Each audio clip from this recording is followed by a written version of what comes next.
अहो ऐकलत का?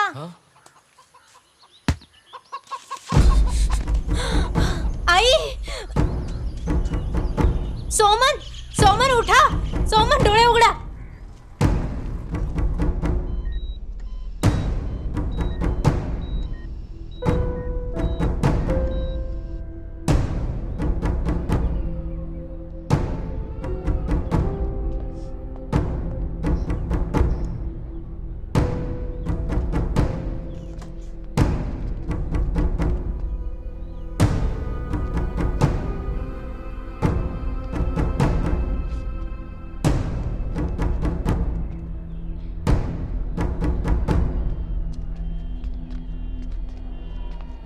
या पेपरवर सही कर बाळा.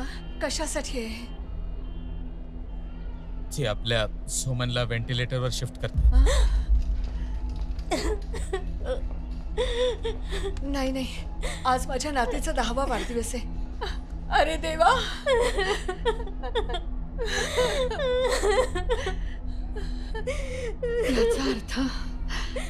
याचा अर्थ असा की बाळ जेव्हा 10 वर्षाचं होईल, बाळाच्या वडिलांच्या जीवाला धोका आहे. बाळाचे वडील मरूही शकतात.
अनाफिलॅक्टिक शॉक. अरे कळेल अशा भाषेत सांग ना. जेव्हा हा आला तेव्हा ह्याच्या शरीरात दुखणं आणि ताप होता. हां. डायक्लोफिनॅक एक पेन किलर असते. बरं. डॉक्टर ते मस्क्युलर इंजेक्शन म्हणून देतात. ते औषध ह्याला दिलं गेलं होतं, ते सुद्धा जेव्हा त्याची गरज नव्हती. म्हणजे काय डॉक्टर? मसलचं औषध शरीरात देण्यात आलं आहे. MBBS डॉक्टर शिवाय असं कोणी नोकरी करत असेल तर अशा घटना घडणं खूप मोठी गोष्ट नसते सर. खूप वाईट झालं हे. यापेक्षा आणखी काय वाईट होऊ शकतं? मग आता काय करायचं? त्या बदकांमध्ये कोणता रोग असतो डॉक्टर? H5N1. बर्ड फ्लू इतकं पुरेसं आहे. याला काय झालंय तर बर्ड फ्लू झालाय सांगायचं. तुम्हाला साथ दे, मी बाकी सांभाळून घेईन. त्यासाठी व्हायरोलॉजी लॅबची डायग्नोसिस रिपोर्ट पण आपल्याला लागेल. अरे एवढ्या छोट्या गावात बिना पेपरचं मी एवढं मोठं हॉस्पिटल उभं केलंय. मग एक रिपोर्ट नाही का बनवू शकत? मैसूर नाही मी, हा बर्ड फ्लूने मेला असं सर्टिफिकेट बनव.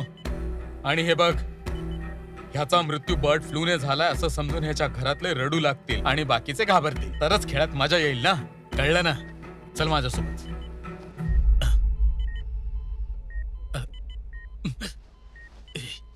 काही हरकत नाही, तो बेशुद्धच आहे. बरं झालं वाचला, नाहीतर त्याला सुद्धा हेच इंजेक्शन टोचावं लागलं असतं. म्हणजे त्याचा सुद्धा आवाज बंद झाला असता. चल आता.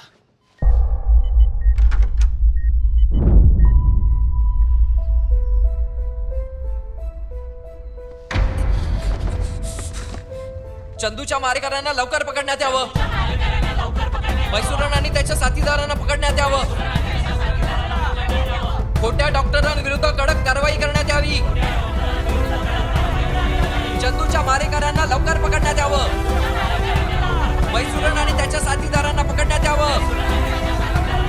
नकली डॉक्टरांविरुद्ध कडक कार्यवाही करण्यात यावी. मैसूरन आणि त्याच्या साथीदारांना पकडण्यात यावं. वृत्तीचा खेळ मांडणाऱ्यांना पकडण्यात यावं. वृत्तीचा खेळ मांडणाऱ्यांना पकडण्यात यावं. वृत्तीचा खेळ मांडणाऱ्यांना पकडण्यात यावं. चंदूच्या मारेकऱ्यांना लवकर पकडण्यात यावं. चंदूच्या मृत्यू प्रकरणाला एक नवं वळण लागलं आहे. सोमन जे एक कृषी अधिकारी आहेत त्यांच्या विशिष्ट आंदोलनाने आणि त्यांच्या दृढ निश्चयाने या संपूर्ण केसला एक नवं वळण दिलं आहे. असं म्हटलं जातं की जॉर्ज थॉमस यांच्या जबाबाने या केसची एक वेगळी इन्व्हेस्टिगेशन सुरू झाली होती. पोलिसांना अनेक सबळ पुरावे मिळाले आहेत. चंदूचा मृत्यू बर्ड फ्लूने झाला आहे असं आधी म्हटलं जात होतं, पण कृषी अधिकारी सोमन यांच्या आंदोलनानंतर हे समोर आलं आहे की चंदूचा मृत्यू हॉस्पिटलच्या निष्काळजीपणामुळे झाला होता. तपास अधिकाऱ्यांनी सांगितलं होतं की मैसूरन जे एक राजनेता आहेत ते आणि त्यांचे काही साथीदार चंदूच्या मृत्यूला जबाबदार आहेत. आम्ही तुम्हाला हे सुद्धा सांगू इच्छितो की जॉर्ज थॉमस सोबत सोमन आत्ताच पोलीस स्टेशनला पोहोचले आहेत. सोमनने या गोष्टीची मागणी केली आहे की चौकशी पुन्हा सुरू करण्यात यावी. तर चला या केस बद्दल आणखी काही माहिती आपण घेऊया. सर या केस बद्दल तुम्हाला काय म्हणायचंय? मला या रहस्याबद्दल तेव्हा कळालं जेव्हा जॉर्ज सरांना विनाकारण 2 दिवस हॉस्पिटलमध्ये आयुष्यात ठेवण्यात आलं. त्यांची स्वतःची चूक त्यांना इथवर घेऊन आली होती आणि त्यांना वाटलं होतं की त्यांच्या विरुद्ध कोणी आवाजच उचलणार नाही. त्यांना जसं वाटेल ते तसं वागू शकतात आणि हेच ते कारण होतं ज्यामुळे ते अशा प्रकारची दुष्कृत्य करत होते. आणि मी एकटाच समाजाला बदलू शकत नव्हतो, म्हणून सगळ्यांची साथ हवी होती मला, खास करून सत्य सांगणाऱ्या तुमच्यासारख्या मीडियाची. खरं सांगायचं तर खूप न्यूज चॅनल सुद्धा विकले गेलेत जे नेत्यांकडून पैसे घेऊन अन्यायाला साथ देतात आणि सत्य लपवतात. आमचा लढा त्याच अन्यायाविरुद्ध आहे. आपल्याला आपली जात, पात, धर्म आणि पॉलिटिक्स हे सगळं विसरून अन्यायाविरुद्ध एकत्र मिळून लढल्यानंतरच विजय मिळेल. मला फक्त एवढं म्हणायचं आहे. मला सपोर्ट केल्याबद्दल तुम्हा सर्वांचे आभार. Sir thank you. माझा एक प्रश्न होता सर, ऐका सर.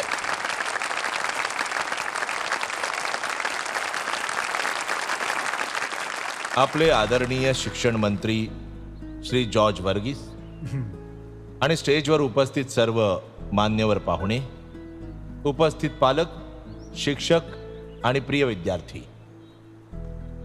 तुम्हा सर्वांनी आज मला इथे पाहुणा म्हणून बोलवलं आहे. माझ्यासाठी आज आनंदाचा दिवस आहे. माझं तुमच्यात उपस्थित राहणं हा माझ्यासाठीच गौरव आहे. इथे उपस्थित कित्येकांना माहीत असेल की हा माझा दुसरा जन्म आहे आणि मी खरं तर काही दिवसांपूर्वी खरंच मरणार होतो. आज तुमच्या समोर मी हा जो जिवंत उभा आहे त्याचं एक कारण आहे. ही जी छोटीशी मुलगी तुमच्या समोर बसली आहे, तुम्हाला माहिती आहे का, तिचं नावही खूप इंटरेस्टिंग आहे, इंडिया. तिची जगण्याची पद्धतच खूप वेगळी आहे. सर, ही अशी मुलगी आहे जी 9 वर्ष होईपर्यंत शाळेत शिकलीच नाही, पण तिने एंट्रन्स एक्झाम देऊन हायर क्लासमध्ये ऍडमिशन घेतलं. मी आज या ठिकाणी इंडियाला स्टेजवर बोलवू इच्छितो. ये बाळा, स्टेजवर ये. जा बाळा.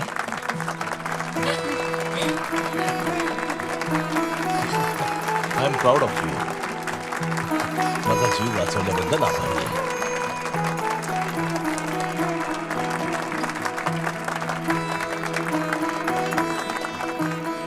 मी तो व्यक्ती आहे ज्याला दुसऱ्यांदा आयुष्य मिळालं. ते खरं तर या मुलीमुळेच. आज मी जो तुमच्या समोर उभा आहे त्यामागे खरं तर सायन्स आहे. तुम्हाला माहितीये हिने काय चमत्कार केला? त्या दिवशी तू जे केलंस ते सांगू शकशील का? मला माहितीये सर, या सगळ्याबद्दल बाबांनी सांगितलं होतं. त्याला CPR म्हणतात. तुला तुझ्या बाबाने शिकवलं का हे? बाबांनी खूप काही शिकवलंय जे शाळेत शिकवलं जात नाही. ही कुठली साधी गोष्ट नाहीये. मी इंडियाच्या वडिलांना रिक्वेस्ट करतो की त्यांनी स्टेजवर यावं. जा ना, जा. जा बाळा.